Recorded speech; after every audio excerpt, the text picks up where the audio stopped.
le recul de 60 à 62 ans, qui va pénaliser, soyons clairs, des centaines de milliers d'ouvriers, c'est contre eux que c'est fait. Le recul dont on parle beaucoup moins de 65 à 67 ans, vous avez vu ça. C'est-à-dire que là, il y a des centaines de milliers de femmes en particulier qui n'ont pas des carrières complètes, qui vont devoir partir à 67 ans. Très vite, le 24 juin, dans une semaine, en mai 2003, contre la réforme Raffarin-Fillon, il y avait 3 millions de Français qui étaient descendus dans la rue selon la CGT, 1 million et quelques selon la police. Jeudi prochain, est-ce que vous pensez que l'ampleur des manifestations dépassera celle de 2003 Et est-ce que vous le souhaitez? Je souhaite qu'elle soit large, mais je voudrais, c'est peut-être le mot de la fin, poser un problème de légitimité de cette réforme. De légitimité. Pourquoi? Parce que dans sa campagne présidentielle, M. Sarkozy n'a jamais dit qu'il voulait décaler l'âge de la retraite. Il a même dit le contraire. J'ai des citations à votre disposition, vous les connaissez. Il a dit la retraite à 60 ans, on n'y touchera pas. Aujourd'hui, il le fait. Il n'a pas de majorité pour ça. Il a l'argument ou l'astuce de dire c'est la crise. Oui, entre-temps. Mais si c'est la crise, alors que l'ensemble des Français payent. Il n'a pas de majorité pour ça. S'il veut imposer cette réforme, qu'il consulte le peuple français. Est-ce qu'il faut reculer l'âge légal qui est aujourd'hui à 62 ans? Je ne crois pas. Tant qu'on n'a pas réglé le problème du chômage dans notre pays, franchement, ce serait assez hypocrite de décaler l'âge légal.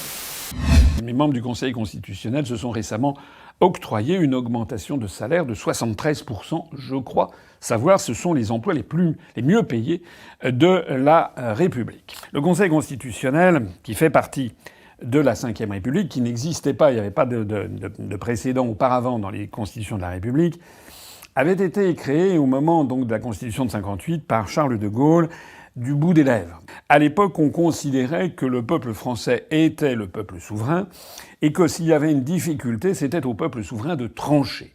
Et donc, il y avait une crainte de voir apparaître ce que l'on appelait, et ce que l'on appelle toujours d'ailleurs, un gouvernement des juges, c'est-à-dire que des juges, qu'ils soient élus ou non élus, pourraient avoir, de leur simple petite personne, pourraient décider pour un peuple entier de ce qu'il faut faire ou ne pas faire. Le Conseil constitutionnel, en gros, valide l'essentiel des dispositions de la loi sur la réforme des retraites. Il fallait être un peu naïf pour penser qu'il pût en être autrement, mais il aurait pu en être autrement. Il aurait pu en être autrement parce que si ça avait été des juges jugeant en droit, il y avait des arguments très puissants pour invalider toute la loi. Le premier élément le plus puissant, c'est que ce projet de loi avait été intégré dans un projet de loi de finances rectificative et non pas dans un projet de loi spécial. Or, le projet de loi de finances rectificative est fait pour modifier la loi de finances d'origine qui fixe le budget de l'État pour une année. Il y a une loi qui fixe en fin d'année, qui fixe quel doit être le budget de l'État, ministère par ministère, tout ça est très très précis. Et puis au cours de ce que l'on appelle l'exécution budgétaire, c'est-à-dire au cours de l'année, eh bien on s'aperçoit qu'il y a des recettes qui sont moindres que prévues dans certains cas, supérieures à ce qui est prévu dans d'autres cas, et qu'il y a des dépenses moindres dans certains cas, supérieures dans d'autres cas, et puis que la politique étant ce qu'elle est, l'art de gouverner étant ce qu'il est, il y a des dépenses nouvelles qu'il faut lancer, il y a des programmes en revanche qu'on annule. Donc il faut qu'il y ait des projets de loi de finances rectificative pour faire coller les autorisations parlementaires à l'exécution budgétaire. Or, là-dedans, la réforme des retraites n'a à peu près rien à voir là-dedans. Il y a notamment des considérations qui n'ont absolument rien à voir dans un projet de loi de finances rectificative, comme par exemple l'indice senior. Mais de façon générale, la réforme des retraites, c'est une loi d'une importance sociale très considérable qui toute la France s'est enflammée sur cette question. Tous les Français, même les plus humbles, savent très exactement ce que ça signifie de prendre sa retraite à 62 ans ou de la prendre à 64 ans. Tous les Français ont une opinion sur le sujet. Et donc, le fait de mettre ça comme ça en catimini dans un projet de loi de finances rectificative, normalement, nous serions dans un état de droit avec des membres du Conseil constitutionnel faisant respecter l'esprit des institutions. Ils auraient censuré toute la loi. Donc le Conseil constitutionnel aurait très bien pu dire c'est un détournement de l'esprit de la loi, c'est un détournement des institutions. On peut comprendre que l'article 49 alinéa 3 soit utilisé plusieurs fois pour des lois de finances rectificatives s'il y a des petits problèmes budgétaires ici ou là, mais là il s'agit d'un choix de société et donc ça ne peut pas être voté de cette façon. c'était impeccable. Il y avait d'autres arguments qui auraient pu être évoqués. Par exemple, le fait que ce passage, l'article qui fait le plus grief, c'est-à-dire l'âge de limite de la retraite de 62 à 64 ans, eh bien, on pouvait très bien faire valoir que cet article n'a jamais été voté, puisque le gouvernement ayant prononcé la procédure d'urgence, le LFI ayant multiplié les amendements qui ont retardé les débats à l'Assemblée nationale, l'Assemblée nationale n'est même pas arrivée jusqu'à débattre de l'article que le projet de loi était déjà transféré au Sénat. De telle sorte que l'on a une loi d'une importance sociale absolument considérable qui a été adoptée par une mesure, en l'incluant dans les projets de loi de finances rectificatives, et qui, plus fort encore, n'a même pas fait l'objet de débat.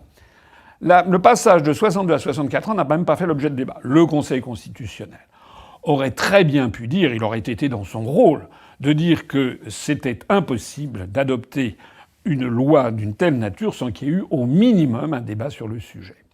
Ce qui se passe en tout cas est très grave, parce que ça prouve aux Français que toutes nos institutions sont vérolées, qu'il n'y a plus un seul contre-pouvoir par rapport à un homme seul qui est à l'Élysée, qui de notoriété publique maintenant est considéré comme un dingue.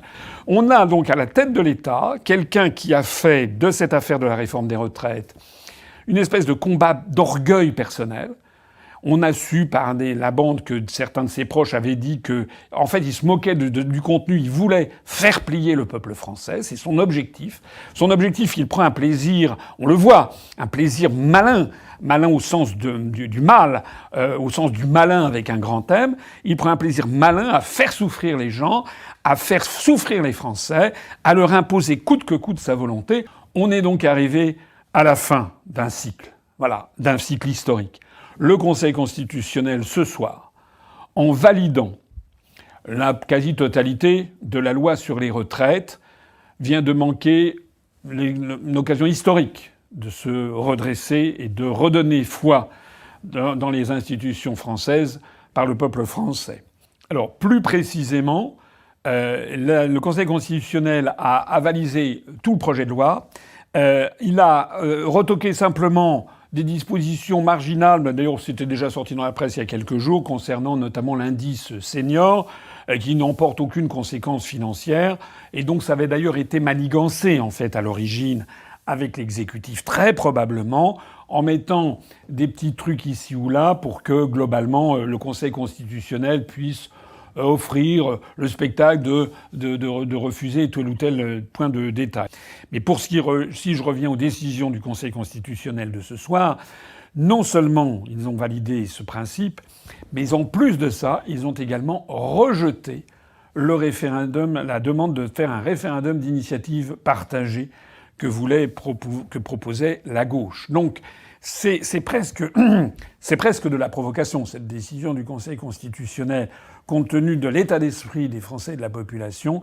C'est un véritable brasier que le Conseil constitutionnel vient d'enflammer de nouveau. Et enfin, on a appris que Emmanuel Macron a décidé de jeter des tonnes de kérosène supplémentaires sur ce nouveau brasier, puisque après avoir passé la journée à circuler dans l'île de la Cité à Paris, qui avait été complètement vidée de ses habitants, puisque Macron ne peut plus se déplacer en France sans tenir à une distance de plusieurs centaines de mètres, voire de kilomètres, les Français. Voilà, il dirige la France, il s'enferme dans une autocratie comme Ceausescu, mais en plus de ça, il a annoncé il y a quelques instants qu'il allait donc promulguer la loi sous 48 heures, c'est-à-dire la faire publier au journal officiel pour qu'elle entre en vigueur. Voilà.